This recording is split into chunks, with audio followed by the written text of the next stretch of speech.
Ngunit isang malamig na boses ang umalingaw-ngaw, pinagsasabihang huwag maging padalos-dalos ang kanyang disipulo, dahil ang kapalaran ay laging may ikalawang yugto. Habang nakaluhod si Xiao Chen, ipinaliwanag ng tinig na ang kanyang guro na si Yuxuzi ay muling nagpadala ng kanyang kamalayan sa isang kakaibang anyo.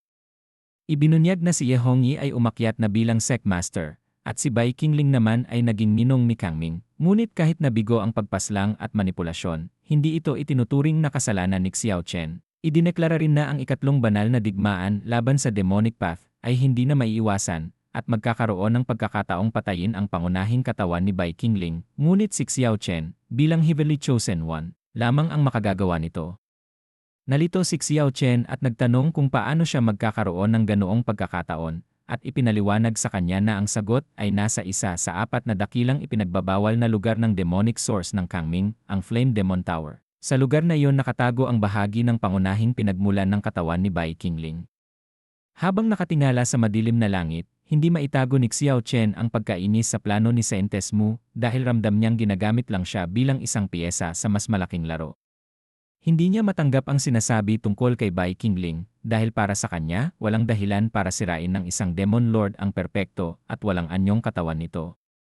Sa gitna ng kanyang alaala, muling bumalik ang araw na hinarap ni Saintes Mu si Bai Qingling at doon niya natuklasan na ang anyong demonyo nito ay hindi buo sa matinding labanan. Ginamit ni Bai Qingling ang nakatagong pinagmulan ng kanyang katawan upang mailigtas ang kanyang banal na kaluluwa at makaligtas sa kapahamakan.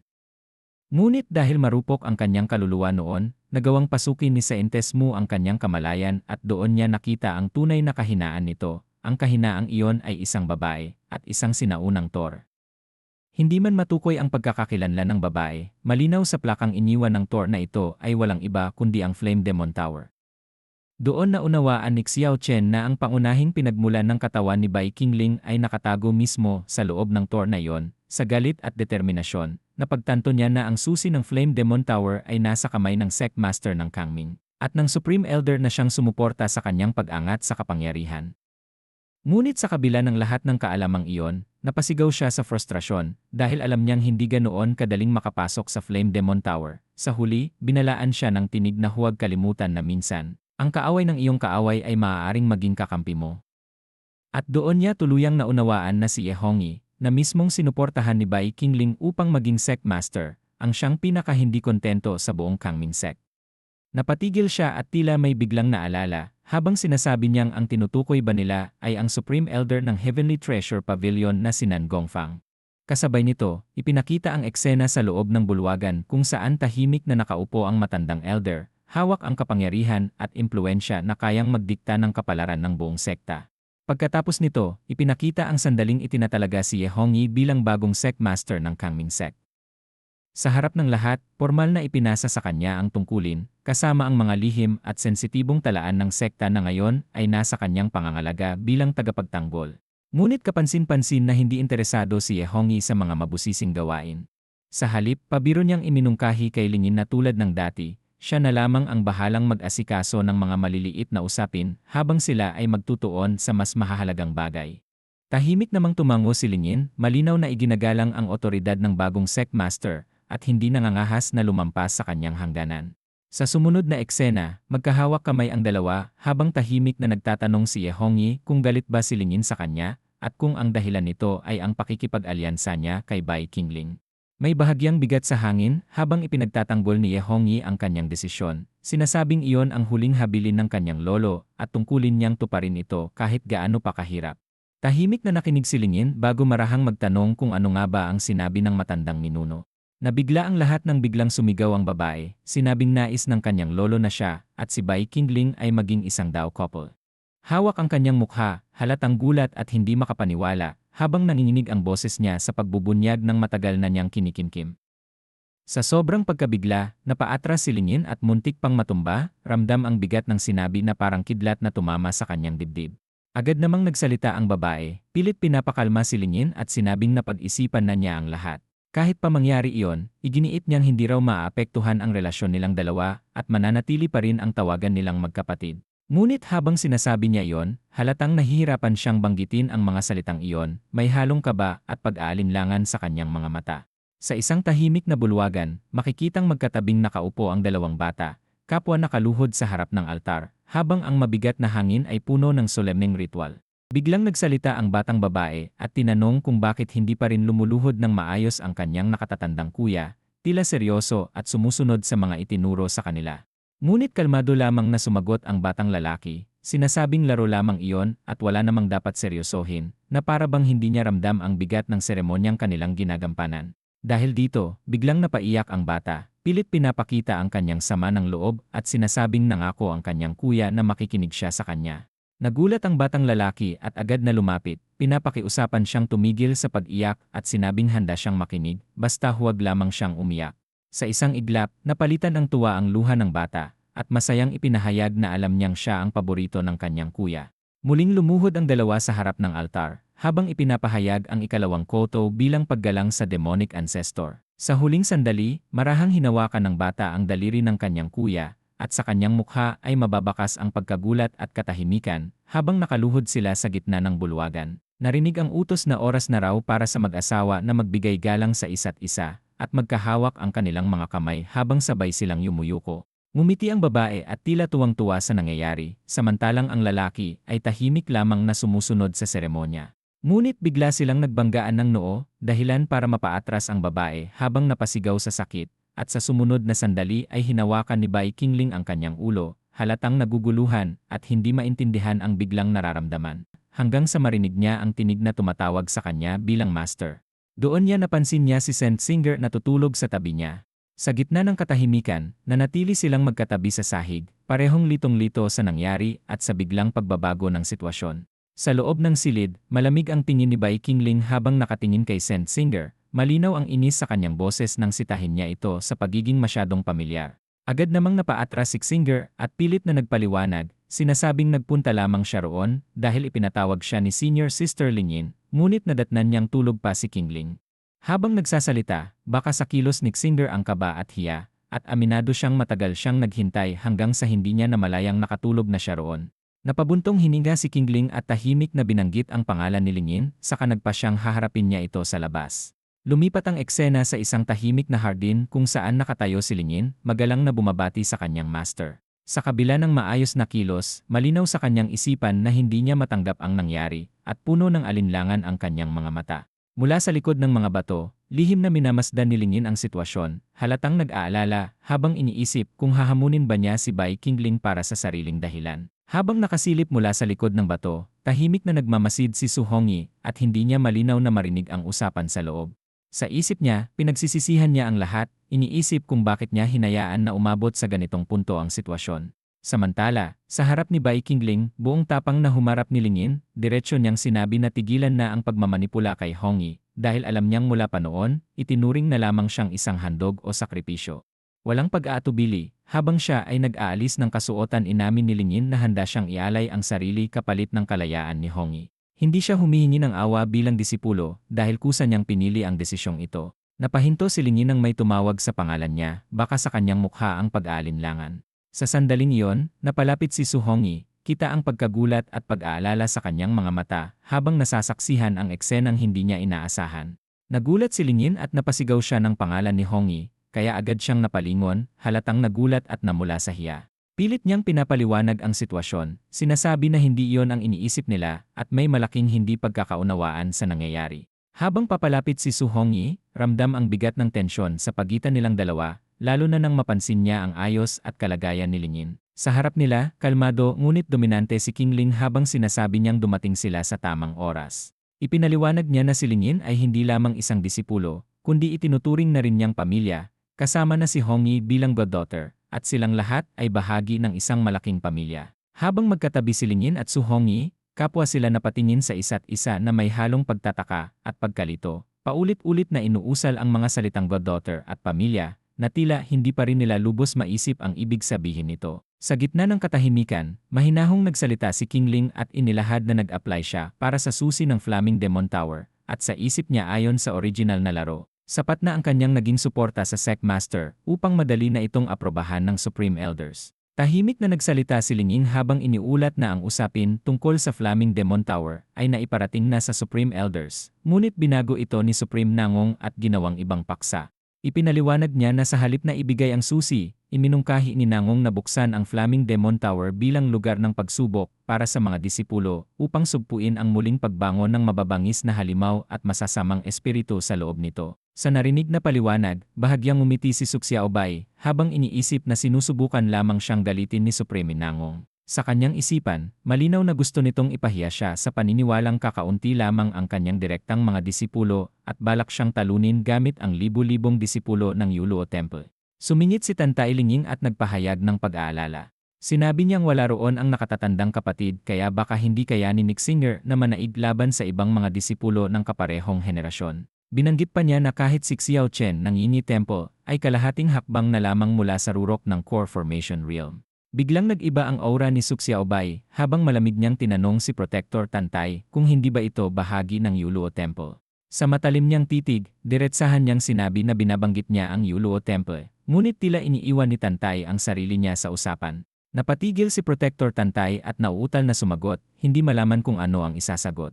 Sa huli, marahang tumawa si Suxiaobay at sinabi niyang nauunawaan niya ang marangal na pinagmulan ng lahi ni Tantay at ang malawak nitong mga ambisyon. Hindi tulad ni Xinger, ang uto-uto na babaeng iyon, na handang ibigay ang lahat para pagsilbihan ang kanyang master. Habang papalayo si Bai Qingling, naiwan sina Su Hongyi at Lingyin na tahimik na nakatayo sa loob ng pavilion. Sa isang sulok, si Bai Qingling ay napangiti ng pilit habang tumutulo ang pawis sa kanyang mukha. Iniisip kung tuluyan na bang naayos ang komplikadong sitwasyong kanina lamang ay muntik ng lumala, ngunit pinipilit pa rin niyang panatilihin ang imahe ng isang master na walang pagkukulang. Sa likod niya, si Lingyin ay nanatiling nakatayo, bahagyang nakabuka ang mga labi, litong-lito at tila hindi makapaniwala sa sarili niyang naging reaksyon. Habang paulit-ulit niyang tinatanong sa isip kung may inaasahan ba si Bai Qingling sa kanya sa sandaling iyon. Lumapit si Su Hongyi sa kanyang tabi at marahang nagsalita. Pinaalalahanan siya na si Bai Qingling ay nananatili pa rin kanyang master. Habang umiiyak si Lingyin, nanginginig ang kanyang boses sa galit at sakit. Ipinapaalala niya kay Hongyi ang sumpang sabay nilang binitawan noon na hinding-hindi sila magpapahawak sa sinumang lalaki, ngunit ngayon, siya mismo ang nakikitang lumalabag dito. Nagulat si Hongyi, pilit na nagpapaliwanag, ngunit mas lalong tumindi ang akusasyon. Sa harap niya, tahasang sinasabi ni Hongyi na si Lingyin ang unang sumira sa Mirror Flower Seal at ang unang tumalikod sa kanilang sinumpaang panata. Sa gitna ng tensyon, biglang tumalikod si Lingyin at naglakad palayo, iniwan si Lingyin na sumisigaw ng kanyang pangalan. Nanginginig sa galit, isinumpa ni Lingyin ang nangyari at buong tapang na idineklara ang kanyang desisyon. Hahanapin niya ang kanyang kasintahan at gagawin ang nais niya sa loob mismo ng Yuluo Temple. Napaatras si Lingyin, gulat na gulat sa narinig. Biglang sumabog ang enerhiya sa paligid niya at sa isang iglap, napasigaw siya, hindi makapaniwala sa desperasyon at ambisyong nasasaksihan niya. Tinanong kung handa na bang gawin ang lahat ni Lingyin para lamang maging matriarch ng Yuluo Temple. Sa sobrang galit at selos, nanginginig si Lingyin habang pinipigilan ang emosyon niya. Pilit niyang sinasabi sa sarili na kahit galit siya, dapat siya pa rin ang mauna. Sa gitna ng madilim na bulwagan ng ilalim lupa, tahimik na nakaupo sa trono si Bai Qingling, pinagmamasdan ang eksenang nasa harapan niya. Biglang bumuka ang sisidlang hawak ni Sen Xinger at sumiklab ang malakas na lilang enerhiya. Umiikot ang espiritual na kapangyarihan habang malinaw na sinusunod ng sisidlan ang kanyang utos. Sa isang iglap, isang dambuhalang multo ang unti-unting nabuo, ang katawan ay balot ng itim at lilang liwanag, at ang mga mata nito ay kumikislap sa matinding puot. Habang nakatayo sa harap ng halimaw, hindi napigilan ni Sen Xinger ang mamangha. Ramdam niya na ang Demon Forging Cauldron ay ganap na tumutugma sa kanyang ghost-controlling spirit body, at kayang tumawag ng isang napakalakas na espiritu na higit pa sa inaasahan niya. Lumapit si Sen Xinger kay Bai Qingling, bahagyang yumuko, at puno ng pagtataka ang tinig ng tanungin niya kung bakit bigla niyang ipinasa sa kanya ang ganitong klase ng teknik ngayong araw. Ramdam sa kilos niya ang pag-aalinlangan, pero malinaw sa mga mata niya na gusto niyang maunawaan ang tunay na dahilan ng lahat. Maingat na nagsalita si Bai Qingling, ipinaliwanag na ang gantimpalang inaakala ni Xinger ay hindi pala ang totoong mahalaga. Ang lahat ng ito ay dahil kailangan ng Yuluo Temple na maging mas malakas, lalo na sa paparating na Flame Demon Tower Trials at sa mas matinding kaaway na darating. Habang tumatayo si Bai Qingling, unti-unting bumalot ang madilim at mapulang aura sa paligid niya. Ipinaalala niya kay Sen Xinger na ang teknik na itinuro niya ngayong araw ay hindi basta pagsubok, kundi isang hakbang para palakasin ang buong sekta. Biglang hinigpitan ni Bai Qingling ang kanyang kamay, at isang nakakatakot na enerhiya ang sumabog sa silid. Ipinakita niya ang kapangyarihang kayang humiwa ng lahat sa isang bagsakan, isang lakas na tila walang hangganan. Napatigil si Singer na mangha habang pinapanood ang isang napakalakas na hiwa na tila kayang wasakin ang buong lugar. Sa huli, malinaw na sinabi ni Bai Qingling na ang teknik na yon ang gantimpala para sa mga darating na laban. Isang system origin item na bihira at napakalakas, na kahit ang unang hampas pa lamang ay nagtataglay na ng nakakatakot na kapangyarihan. Matapos niyang makawala kina Lingyin at Hongyi, tuluyan na ring kumalma ang kanyang isipan. Sa paglayo niya sa kaguluhan, sa kanya muling pinag-isipan ang mga pangyayari at napagtanto na may mali sa takbo ng Flame Demon Tower kumpara sa orihinal na dapat mangyari. Malinaw sa kanya na ang paglihis ng kapalaran ng Flame Demon Tower ay hindi basta aksidente, kundi bunga ng banggaan ng dalawang halatang kaaway na sina Xiao Chen at Nan Gongfang, na parehong may sariling plano at ambisyon. Ngumiti siya ng bahagya, may halong pang-uuyam, habang iniisip kung bakit palagi siyang tinatrato ng dalawang iyon ng may galit, na parabang pareho silang kulang sa tunay na pag-unawa at malasakit. Sa kanyang kamay, mahigpit niyang hawak ang sandatang balot ng pulang enerhiya, at malamig niyang ipinangako sa sarili na sa oras na magbukas ang Flame Demon Tower Trials, sisiguraduhin niyang maitanim ng malalim sa kanilang dalawa ang bigat ng kanyang kapangyarihan. Ipinakita ang Flame Demon Tower sa Heavenly Demon Square. Sa araw na iyon, opisyal na idineklara na bubuksan ang Flame Demon Tower bilang lugar ng pagsubok, kung saan tanging ang pinakamalalakas lamang ang makakalampas. Sa harap ng maraming tagamasid, ipinaliwanag na ang sinumang magwawagi ay magkakaroon ng pahintulot na kunin ang anumang demonic energy o evil soul treasures mula sa loob ng Tor. Umingay ang paligid habang sumisigaw ang mga tao. Hinihikayat ang lahat na pag-ibayuhin ang kanilang lakas, dominahin ang Flame Demon Tower Trials, at ibalik ang dating kaluwalhatian ng dakilang Luocha Temple. Sa harap ng nagkakagulong mga disipulo, kalmadong umupo sa trono si Hua Yuerong at pinatahimik ang lahat. Sinabing bago pa sila gumawa ng ingay ay dapat muna silang pumili ng bagong Temple Master. Tinawag ni Hua Yuerong si Xiao Chen at tinanong kung naaalala pa nito ang mga utos, at walang pag-aalinlangang sumagot si Xiao Chen na siya ang mauunang sasabak sa Flame Demon Tower Trial kahit pa mga hulugan iyon ng matinding kapalit. Nagbigay pa ng babala si Hua Yuerong na anumang kakaibang bagay na hindi itinuturing na kayamanan ay kailangang ipasa sa kanya at hindi basta bubuksan. Lumuhod si Xiao Chen bilang paggalang at tiniyak na susundin niya ang bawat utos. Sa kanyang isipan, tahimik siyang ngumiti at bumulong na maghanda na sina Hua Yuerong at Bai Qingling sa sorpresang kanyang ibibigay. Kasabay nito, lumantad ang isa pang figura na may kumpiyansang ipinakilala bilang pinakamatandang disipulo ng Xiuluo Temple, si Ni Zeng, na may determinasyong patunayan ang kanyang titulo sa paparating na pagsubok. Sa harap ng maraming tao, tahimik na nakaupo si Han Jinyang, may bahid ng panunuya sa kanyang mga mata, habang iniisip niyang wala namang dapat asahan mula sa isang disipulong handang putulin ang sarili para lamang sa utos ng iba.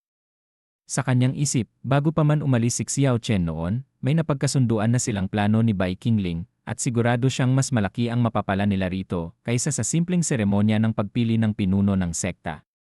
Habang nakasandal sa trono, napansin ni Qingling ang kumpiyansang aura ni Han Jinyang at naisip niyang lalo lamang itong nagiging mapangahas, na para bang mas lalo pang luminaw ang kanyang kinabukasan. Bigla siyang napakunot noon nang maramdaman ang kakaibang pressure sa paligid, at sa isang iglap ay nasilayan niya ang dalawang figurang nakatanaw mula sa itaas. Kapwa may mapulang mga mata na tila sinusukat ang bawat galaw sa loob ng plaza. Sa gitna ng tensyon, napawisan siya ng bahagya at napaisip kung talagang ang panig ng Yinyi Temple ang siyang nagbibigay ng ganitong kalakas na pressure laban sa kanya. Doon siya kinausap ng marahan, pinaalalahanan si Xinger na may inihandang dagdag ang sistema, at kahit pa naputol ang kanyang salita, malinaw ang mensahe. Lumapit si Singer at maingat na inabot ang isang maliit na bagay, sinasabing inihanda yon ng kanyang guro para sa tamang sandali. Ipinaliwanag niyang kapag dumating ang critical na oras at binuksan ang cloned phantom insect, tiyak na makakatulong ang kanyang master upang makaligtas siya sa paparating na pagsubok. Mahigpit na niyakap ni Singer ang Demon Lord Bai Qingling at buong galak siyang nagpasalamat, malinaw sa kanyang kilos ang determinasyong suklian ang tiwalang ipinagkaloob sa kanya. Nang humiwalay siya sa yakap, buong tapang niyang ipinangako na gagawin niya ang lahat upang makuha ang gantimpalang ninanais ng kanyang master. Sa malayo, tahimik na pinagmamasdan ni Han Jinyang, Xiao Chen, at Lingyin ang tagpong iyon, habang unti-unting nadaragdagan ang pressure sa paligid. Maya-maya, umalinggaw ang anunsyo na dumating na ang oras ng pagsubok at opisyal nang magsisimula ang trial. Ipinaliwanag ni Lingyin na ayon sa tradisyon ng sekta, ang pagkakasunod-sunod ng pagpasok sa Flame Demon Tower ay ibabase sa isang kompetisyon ng pagpatay ng kandila. Ipinakita sa harap ng lahat ang hanay ng 20 kandilang naglalaman ng espiritual na enerhiya na naglalabas ng kakaibang tensyon. Ipinahayag na mahigpit na ipinagbabawal ang paggamit ng mga teknik at kagamitan, at ang makakapagpatay ng pinakamaraming kandila gamit lamang ang purong enerhiya ang siyang unang papasok sa Tor. Walang pag-aalinlangan na humakbang pasulong si Saint Singer at hiniling na siya ang maunang sumubok, puno ng kumpiyansa at tapang ang kanyang tindig. Tahimik siyang tinawag ni Linging bilang kanyang junior sister, habang sa likuran ay pinuri ng nakatatanda ang kanyang desisyon. Sinasabing ganyan dapat ang mga disipulo ng demonic path, hindi natatakot na maunang humarap sa hamon. Habang nakatayo si Saint Singer sa harap ng hanay ng mga kandila, bigla niyang tinawag ang espiritong kasama niya at buong lakas na inilabas ang kanyang kapangyarihan. Nagliyab ang lilang enerhiya sa paligid niya, kumislap ang kanyang mga mata, at sa isang utos ay pinawi niya ang apoy ng mga espiritual na kandila. Sa isang iglap, sunod-sunod na namatay ang mga ito, at agad na inanunsyo na 15 kandila ang kanyang napuksa, dahilan para mamangha ang mga nakasaksi. Tahimik na minamasdan ng matatanda ang eksena, aminadong hindi basta-basta mapapatay ang ganitong uri ng kandila. Ngunit sa kabila ng paghanga, malinaw sa kanilang mga mata na may mas mataas pa silang inaasahan. Sa malayo, si Xiao Chen ay ngumiti ng may halong pamamaliit, tila hindi siya kontento sa ipinakitang resulta. Hindi nagtagal, humakbang si Xiao Chen pasulong, tangan ang kanyang espada, at buong kumpiyansang hiniling na siya naman ang sumubok. Sa kanyang mga mata ay mababakas ang yabang at paniniwalang siya ang piniling anak ng langit. Sa kanyang isipan, tiyak ang kanyang paniniwala na pagsisisihan ng sinumang humarang sa kanyang daraanan, lalo na ang 2 babaeng nauna sa kanya. Habang hawak ni Xiao Chen ang kanyang espada, tahimik niyang tinipon ang lahat ng enerhiya sa kanyang katawan. Unti-unting bumabalot ang bughaw na liwanag sa paligid niya bago siya biglang sumugod at ibinagsak ang isang malakas na slash na parang alon ng hangin. Sa isang iglap, sunod-sunod na namatay ang mga espiritual na kandila, at sa huli ay inanunsyo na 17 kandila ang kanyang napawi sa isang atake, isang record na ikinagulat ng lahat ng nakasaksi. Buong galak itong ipinahayag ng matandang tagapangasiwa, sinasabing ito ang pinakamataas na naitala sa hanay ng mga disipulong mas mababa sa antas ng Hallmaster sa kasaysayan ng sekta, kaya't malinaw na napagdesisyonan na ang unang pwesto. Walang tumutol sa hatol, at buong kumpiyansang ibinaba ni Xiao Chen ang kanyang espada, habang nagpapasalamat sa pagkapanalo, puno ng yabang ang kanyang kilos at tingin. Sa malayo, tahimik na pinanood ni Saint Singer ang eksena, baka sa kanyang mukha ang pagkadismaya, habang inaamin niyang natalo siya, ngunit mabilis siyang pinakalma ng Demon Lord Bai Qingling na may banayad ng ngiti, na parang sinasabing ayos lang ang lahat. Sa likuran nila, tahimik na nakatayo si Linging, seryosong pinagmamasdan ang sitwasyon, habang malinaw na ramdam ang tensyon at ang paparating na mas mabibigat na pangyayari. Sa kanyang isip, malinaw ang pagkakaiba nila ni Saint Singer, siya ay may sariling dignidad at ambisyon, hindi tulad ng isang taong handang isakripisyo ang lahat para lamang sa utos ng iba. Dahil siya ang unang lumabag sa sumpaan, hindi na niya balak pigilan ang sarili at handa siyang harapin ang anumang kapalit nito. Bigla siyang pinigilan, at sa harap ng lahat ay hayagan niyang hiniling ang pahintulot na makilahok sa pagsubok. Agad itong nagdulot ng bulungan sa paligid, dahil bilang tagapagtanggol ng sekta, at isa sa mga namumuno sa seremonya, malinaw na magiging kontrobersyal ang kanyang hakbang. May mga nagtatanong kung hindi ba niya binababa ang sarili niyang estado, at kung hindi ba ito paglabag sa mga patakaran kung siya mismo ang makikialam. Habang patuloy ang diskusyon, nananatiling kalmado si Lingin, nakatayo sa gitna ng tensyon at paghuhusga ng lahat. Mula sa trono, tahimik na pinagmamasdan ng Demon Lord na si Bai Qingling ang nangyayari. Bahagyang nakakunot ang noo, sa kanyang isipan, hindi niya maiwasang magtaka kung ang galit at sama ng loob ni Lingin ay sapat para pigilan siya, o kung ito mismo ang magiging dahilan kung bakit mas lalo siyang mapapalapit sa kabiguan. Tahimik ang buong liwasan habang ramdam ni Bai Qingling na may matang nakatuon sa kanya, at sa isang iglap ay nakumpirma niyang si Linging ang nakatingin, malamig ngunit punang damdaming hindi niya agad mabasa. Nang magtagpo ang kanilang mga mata, naramdaman ni Bai Qingling na may matinding pasya sa titig ni Linging, para bang matagal na niyang pinag-isipan ang susunod na hakbang. Mula sa trono, si Su Hongyi ay nagsalita, tinanong si Linging kung talagang ginagawa niya ang lahat ng ito para lamang sa isang lalaki, at inalala ang araw na kinausap nito ang kanyang master, na ngayon ay tila may mas malalim na kahulugan.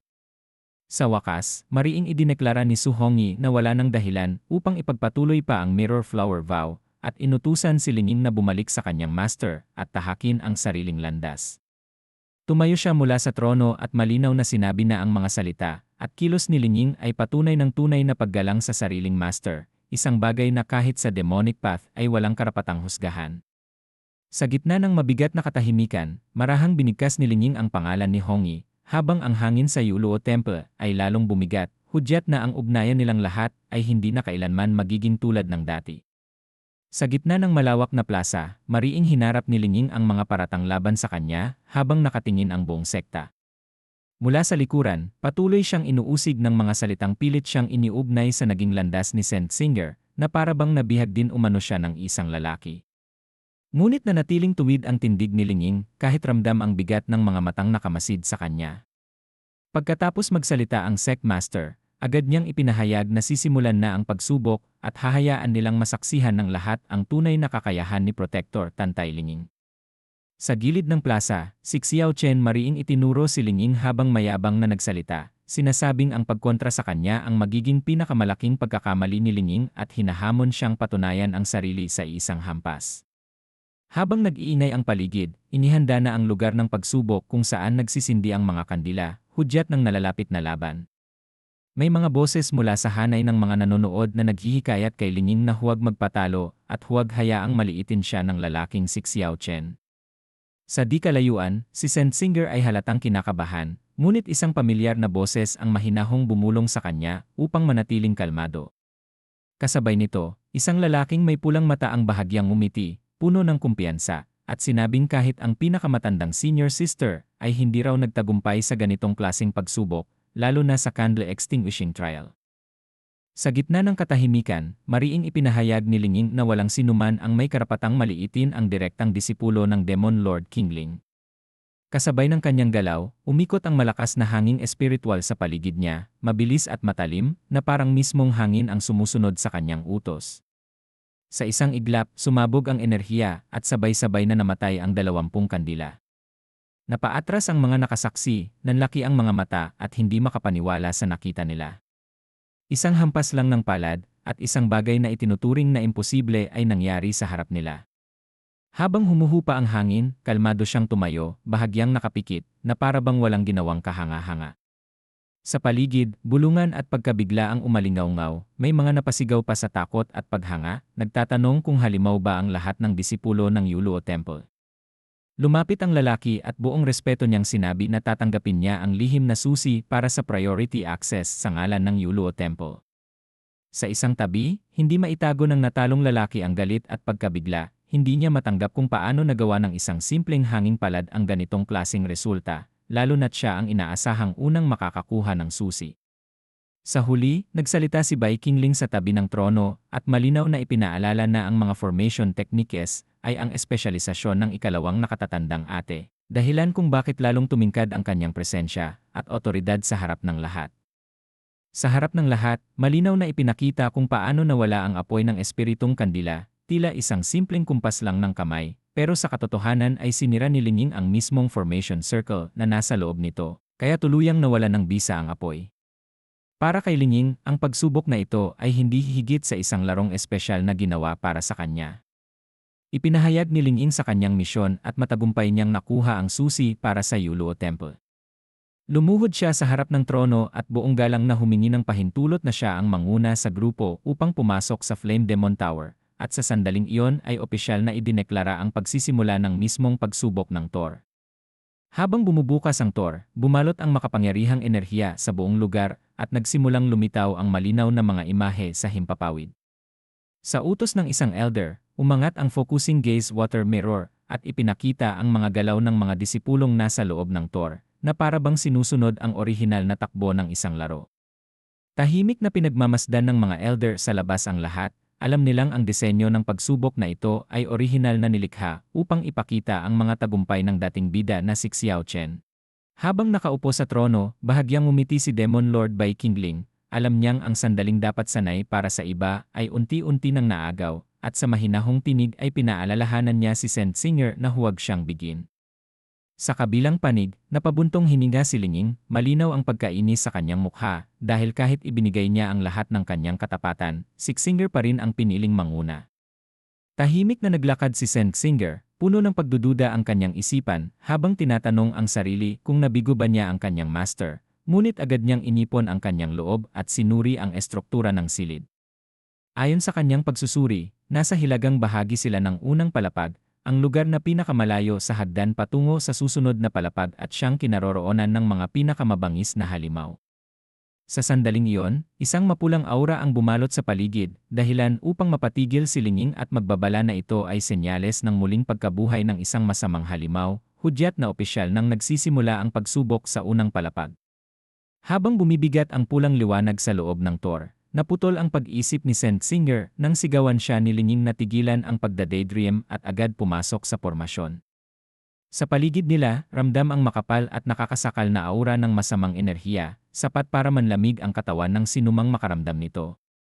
Mula sa sahig, unti-unting lumitaw ang mga pulang nilalang, nagsisimula sa mga gumagapang na anino hanggang sa magsunod-sunod ang pagbangon ng mga demonyong may kumikislap na mata. Sa gitna ng pulang ulap, isang dambuhalang anyo ang tuluyang lumitaw, isang Golden Core Realm Demon na kilala bilang Crimson Fiend, habang ang mas maliliit na demonyo ay nagsisiksikan sa paligid nito na tila hukbong handang sumalakay. Napatingin si Sixinger sa talaang hawak niya at napangiti nang makita ang pangalan ng halimaw, kumpirmadong nasa listahan nga ito, dahilan upang mapasigaw si Linging sa pag-aalala kung ano ang ginagawa niya. Ipinaliwanag ni Linging na ang lakas ng mga halimaw na ito ay halos kapantay ng sa kanila, ngunit kalmado si Sixinger at sinabing huwag mag-alala dahil matagal nang naghanda ang kanyang master ng isang natatanging inkantasyon para sa kanya. Habang lumalakas ang pulang aura sa buong silid, marahang lumapit si Sixinger sa dambuhalang nilalang na nagbabaga sa galit, tila hindi man lang natitinag sa nakakatakot na presensya nito. Sa harap niya, ibinuka ng Crimson Fiend ang malalaking pangil at buong pangungutya itong nagtanong kung talagang lalapit siya, sabik sa laman at dugo.